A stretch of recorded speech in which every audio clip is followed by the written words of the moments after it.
People die every day. What am I supposed to say? I'm supposed to say, I feel sorry for somebody? No, I don't. Hello, true crimerers. This is another true crime in a short amount of time, and it is the case known as the Shoelace Slasher. Viewer discretion is advised.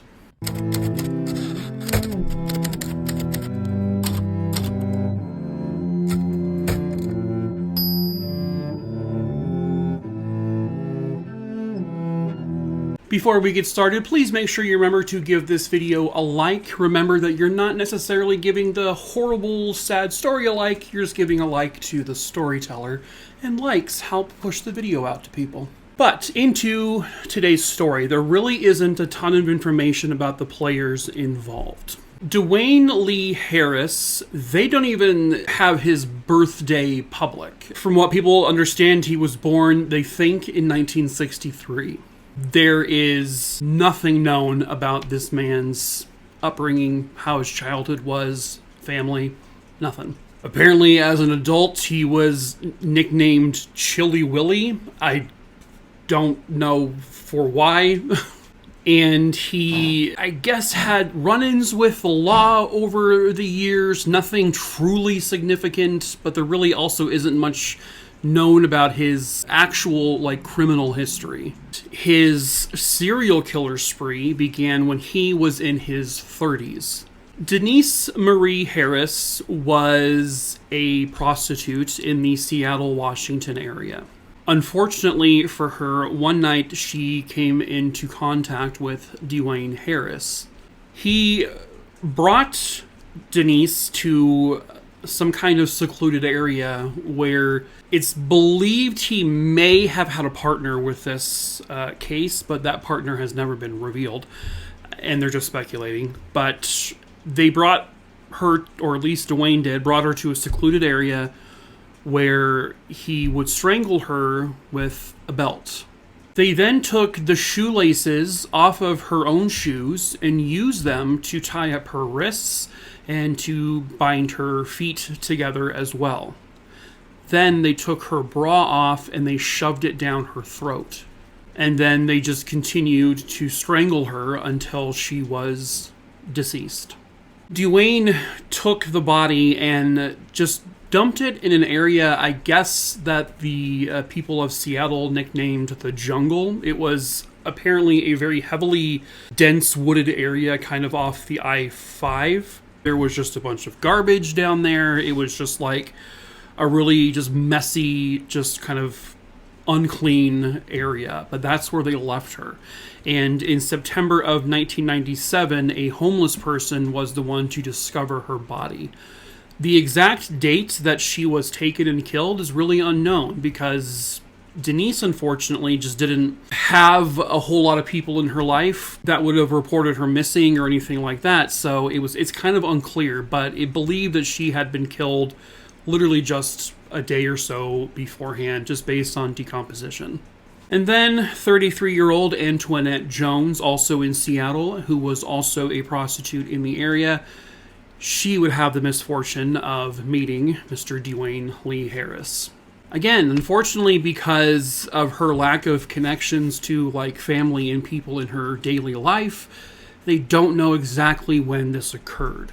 But at some point, Dwayne found her. He himself would allege that there was really nothing planned with her, but he says she stole drugs from him. Unclear if that's even true or not, but that's why he said in this case he lashed out and took off his belt and strangled her. He then took off her shoelaces and bound her by the wrists and by the feet, just like with Denise. He then finished her off by strangling her, and then he picked up her body and again just sort of threw her in the area known as the Jungle. This is why he would become known as the Jungle Killer, and because of his use of shoelaces, this is also why he would get the moniker of the Shoelace Slasher. Her body wasn't discovered until February of 1998, and she had already been essentially decomposed to skeletal remains. And just simply based off of that, the coroner said she likely died 3 months prior to her being found. And then we have 25-year-old Olivia Smith. Olivia was also a prostitute in the Seattle area. And of course, once again, because there was really no one in her day-to-day life, they don't know when she vanished, but she did. Later on, according to him, Dwayne said that he had gone to Olivia's apartment and the plan was to exchange drugs for some sort of sexual act. But somehow, some way, the interaction became very escalated, very violent towards her. This time, he completely changed his kill style. He actually had a knife this time. He stabbed her in the throat and then stabbed her a few more times throughout her body. Now, in this case, he took her body. He did not move her to the jungle. He just sort of threw her under a stairwell by her apartment building. And so she was found on January 10th, 1998. Roughly a month or two after the third victim was discovered, Dwayne Harris was actually arrested for something completely unrelated. He had attempted to rob someone, and so police picked him up, and they charged him with the robbery. And then randomly he tells detectives, he says, "Hey, I got to talk to you guys about something else." When detectives sat down and talked to him, he just confessed to 3 murders. Just wasn't provoked, wasn't asked about them. He willingly offered the information. He said, I committed 3 murders. And he then went into detail about the 3 murders I just mentioned. When asked why he did it, he just simply said, "It's just a hobby. It's a hobby killing people." So he was charged with 3 counts of murder.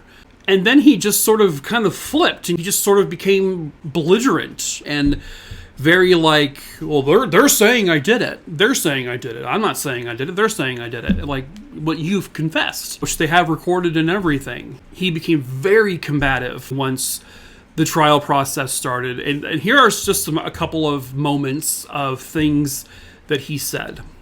People die every day. What am I supposed to say? I'm supposed to say, I feel sorry for somebody? No, I don't. I'm not saying that it's not true, and I'm not saying that it's true. They was used to tie up, put it in that order. The shoelaces? Yes. Each of these women? That I know of.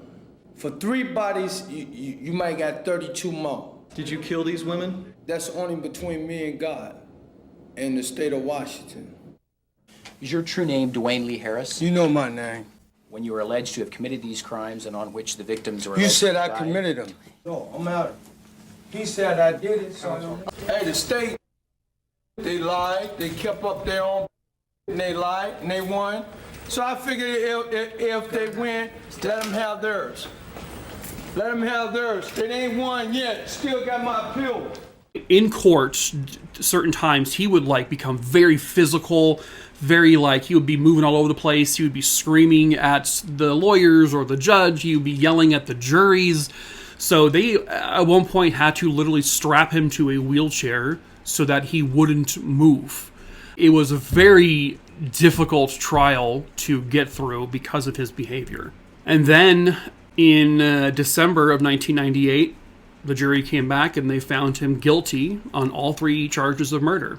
And they would sentence him to 94 years in prison. Oddly enough, he didn't, when they said he was guilty, he just sort of put his head back and kind of just almost smirked a little bit. He did smile a lot, I guess, during the trial and laughed throughout it. So that was definitely unnerving, I'm sure, for people. When he testified, he once again said he did do it. Even though outside of that, he was like, "No, I didn't do it. They told me that they're the ones saying I did it. I didn't do it." He was very back and forth.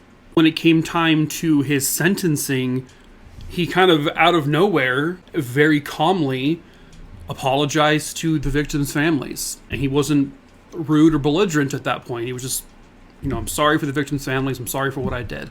And now, Dwayne Lee Harris is spending 94 years, so basically the rest of his life, at the Stafford Creek Correction Center. And, his motives didn't really ever seem to be clear, other than his statement of, It was just a hobby. He even said that he didn't say it directly, but he implied that there may be more victims out there. Because during an interview, he said, for every, body you find, or every third body you find, there may actually be 32 bodies.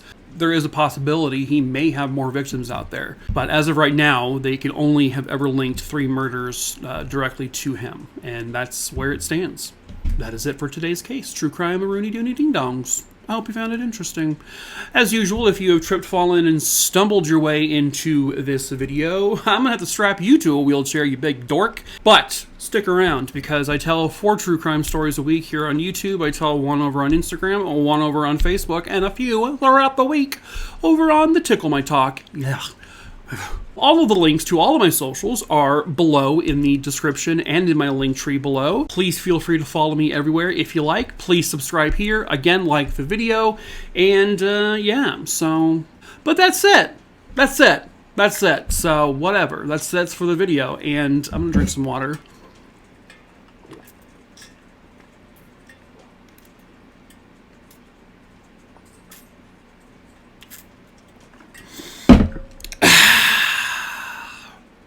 Don't you hate when people do that, when they go, when they drink something? Nothing is that refreshing. Nothing. That's a choice you've made. That's not an involuntary action. I don't know what I'm doing. Water doesn't make you burp, does it? Apparently. Goodbye!